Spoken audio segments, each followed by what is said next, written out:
Muling nanindigan ang Malacanang na hindi nangingialam ang Pangulo sa nagpapatuloy na impeachment trial ni Vice President Sara Duterte. Kasunod ito ng mga alegasyon na pinanghihimasukan umano ng punong ehekutibo ang impeachment dahil ang Pangulo mismo ang direktang binantaan ng Vice Presidente. Ipinunto kasi sa mga alegasyon na NBI ang nagsilbing witness sa unang 3 araw na nasa ilalim ng Department of Justice na nasa ilalim rin ng pangangasiwa ng Office of the President. Narito ang balita ni Criza Lopez. Impeachment trial laban kay Vice President Sara Duterte, pinasinungalingan ng Malacanang ang impluensya ni Pangulong Ferdinand Marcos Jr. sa takbo ng paglilitis sa isang punto ng cross-examination ng defense team sa unang witness na ipinakilala ng public prosecution. May mga katanungan si Private Defense Attorney Carlo Narbasa na ang NBI ay nasa ilalim ng Department of Justice at ang DOJ ay nasa ilalim ng pamumuno ni Pangulong Marcos. Isang pahiwatig na posible umanong may impluwensya ang Pangulo sa investigasyon ng NBI kaugnay sa pagbabanta ni Duterte sa buhay mismo ng Pangulo. Nag-i-insinuate ba siya na mayroong kinalaman ng Pangulo sa pag-iimbestiga patungkol sa pagbabanta ng Vice Presidente sa kanyang buhay? Git ni Palace Press Officer Attorney Claire Castro, hindi naman questionable ang posisyon ng NBI sa mga investigasyon.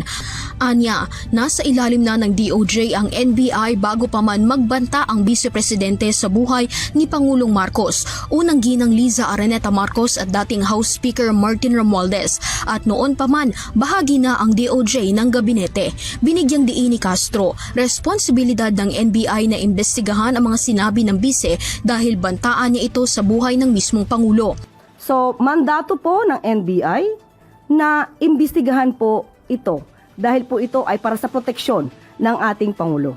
Gayunpaman, iginiit ni Castro na hindi pinagsasawalang bahala ng Pangulo ang banta sa buhay niya at ng First Lady. Nanindigan din ang defense team at si Salvador Panelo kahapon na walang basehan ang kasong grave threat laban sa Vice dahil conditional at hypothetical umano ang pahayag ng Vice noong 2024. Sagot ni Castro, hindi raw ito maituturing na hypothetical dahil hindi ito isang gawa-gawa o pantasya. Mismong Vice ang nagpahayag nito na hanggang ngayon ay hindi niya pinasisinungalingan. Nakita po ito. Hindi po ito gawa-gawang isip, hindi po ito pantasya. Sinabi po ito at mismong si Vice Presidente ay hindi pinapasinungalingan ang kanyang mga sinabi, ang kanyang pagbabanta sa buhay ng Pangulo. So wala tayong pag-uusapan tungkol sa hypothetical. Hindi po yan hypothetical. Dahil mismo si Vice Presidente ang nagsabing, no joke. No joke. Kaugnay sa pagiging conditional ng pahayag ni Duterte, ibinahagi ni Castro ang nakasaad sa revised penal code na ang grave threat ay maaaring conditional o walang kasamang kondisyon. Ang grave threats ay pwedeng conditional or hindi may kasamang kondisyon. Ipinakita ng unang witness na si John Mark Calilong, Senior Agent ng NBI Cybercrime Division, ang ilang mahalagang clips ng press briefing ng Vice Presidente noong November 23, 2024. Ngayong linggo, unang tinalakay ang ika-4 na impeachment article na may kaugnayan sa bantang pag-uutos ng Vice na ipapatay si Marcos, ang unang ginang at dating speaker.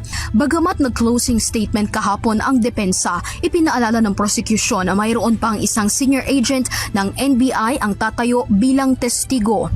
Para sa EuroTV News, Criza Lopez, sumasaludo sa bawat Pilipino.